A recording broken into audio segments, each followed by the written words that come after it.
Ganun. O, layuan mo ko! O, di mali! Mali ako! Sorry! Dagat na yung nilulubayan. Sorry, pero ganun yung feeling ko. Parang... Huwag kang matakot, huwag mabahala. Kung kaya kong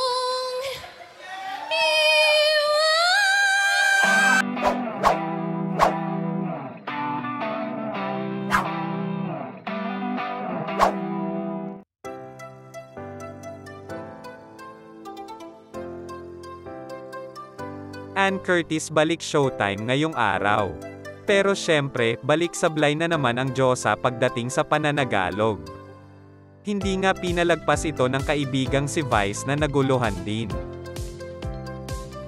Cute! Damang-dama niya ang pagkanta niya, ang lambot. Kasing lambot ng dagat na nilulubayan mo. O, tama yung word. Nilulubayan. Tama yung word. Dagat na nilulubayan? Ibig sabihin nilulubayan na dagat. Oo, nilulubayan yung dagat, di ba? Baka binabaybayan. Bumabaybay ka sa dagat, nagbabaybay. Pero pag sinabing lubayan, iwanan, layuan, lubayan. Ha? Ganun. O, layuan mo ko! O, di mali! Mali ako! Dagat na yung nilulubayan. Sorry, pero ganun yung feeling ko. Samantala, di naman nakaligtas si Darren Espanto pagkatapos nga ng version ng kanta ni Gary V ala Eric Santos. Manghang-mangha maging si Ann at Vice. Syempre di naman magpapatalo ang Diyosa na kinantsawan ng madlang people.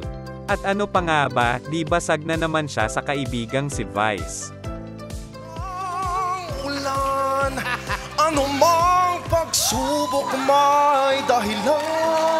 Ang galing! Ang galing kumanta. Ang sarap pakinggan. Nakakatuwa. Eric Santos, Eric Santos. Ay, may Eric Santos. Version ni Kuya Eric. Oh. Huwag kang matakot, huwag mabahala kung bumuhos ang ulan. Grabe! Magaling, magaling. Favorite ko din si Tito Gary. Ano pong favorite song nyo ni Tito Gary? Ha? Sample daw, Sure ate ba Ann. kayo dyan? Anong kanta po? Sana maulit muli. Sana maulit muli. Okay, by Miss Ann Curtis. Kung kaya kong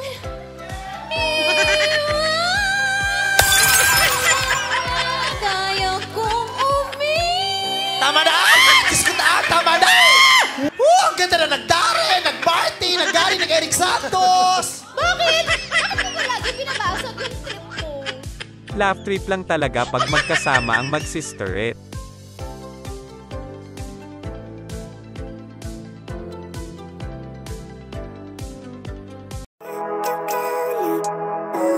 Kung luma o bago ka sa channel ko, hit mo na nga yung like at subscribe button. Kita-kits next video.